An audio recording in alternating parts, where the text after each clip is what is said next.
ఏం అబ్జర్వ్ చేశారు మీరు? కౌంటింగ్ కేంద్రానికి వెళ్ళడం జరిగింది. సెపరేట్ చేయడం జరుగుతుంది. దీనిలో భాగంగా ఎంత టైం అవుతుంది? అంటే ఈ కౌంటింగ్ ప్రక్రియ పక్కన పెడితే ఒక కట్టెలు కట్టడం, మన భాషలో చెప్పాలంటే కట్టెలు కట్టడానికి ఎంత టైం పట్టే అవకాశం?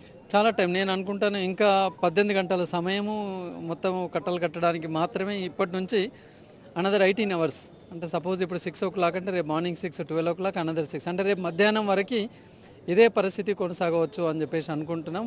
వాళ్ళ దగ్గర ఏం జాప్యం కానీ అది కానీ లేదు. స్పీడప్ అనేది నడుస్తూనే ఉంది.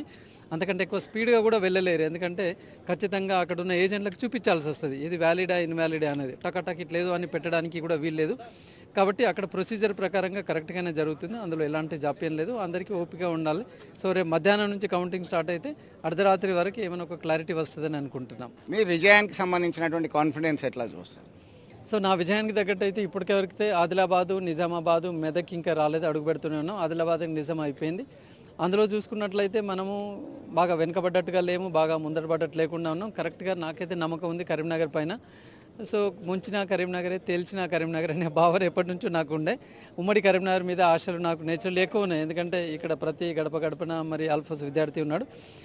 ఈ మెదక్, ఆదిలాబాద్, నిజామాబాద్లో నేను సేమ్ న్యూట్రల్గా మెయింటైన్ చేయగలిగిన ఈ ఉమ్మడి కరీంనగర్ అనేది ఖచ్చితంగా నన్ను పెద్ద ఎత్తున ముందుకు తీసుకెళ్తుందనే ఆశాభావంతో ఉన్నా.